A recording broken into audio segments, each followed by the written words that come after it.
खुलुमबाय नोंथांमोनखौ आंनि बे फिन मोनसे गोदान भिडिअ बरायनो बावहरबाय लोगोफोर आं दा बेंटलाव थांनो ओंखारदों नै थफ्ला थफ्लि लाखाबाय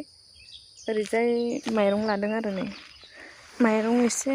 बे थास' बिथराइ ओमफ्रायो नालाय खख्लिं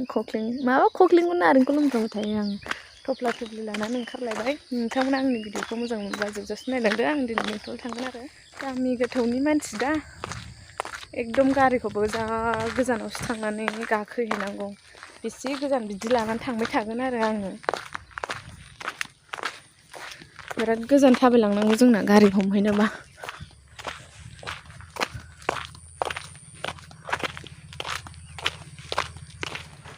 कलेजाव थांनो ओंखारदों जोंहा बेसेबा गोबावनि उनाव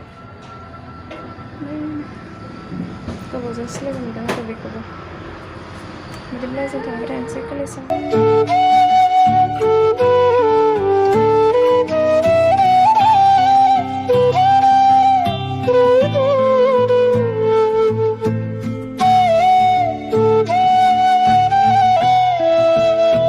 बेखौनो कलेजाव लांनो फैदोंमोन आरो जों कलेजाव लानायमोन नालाय फ्रि फैदोंमोन नालाय बेयाव लादोंमोन आरो बिराद पातला खालामदोंहाय रोजाबो खालामाखै A4 खाथायावसो बानायदों बानायस्लाबनो हायासै ना मायासैथाय मिथिला 6 मान्थ कलेजावनो लादोंमोन आरो किसका नाम है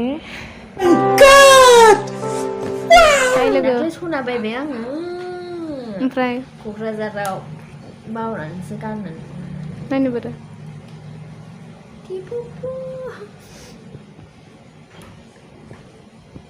जोंलायलायबावसो मोजांथ' दख'नाजों समायसिनगोन फिसानो बेसेबां 40 थाखा लाबावरा नोगोद दाम लायोलै इयाव बायजाया मोनसे बुस्थु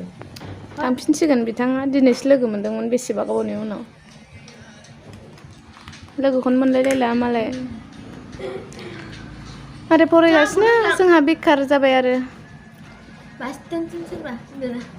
जों बैसिम दोनलांगोन होनखाबायना फिरफिलि मोनजासिम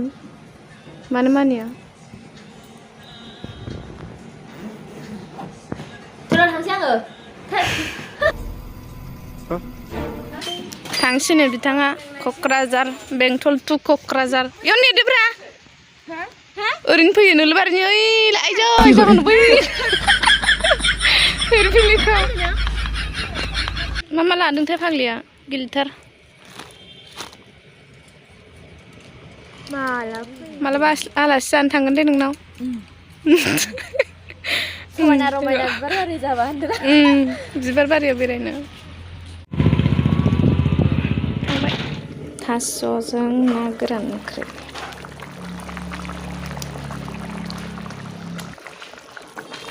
बरिया गोथाव जाबाय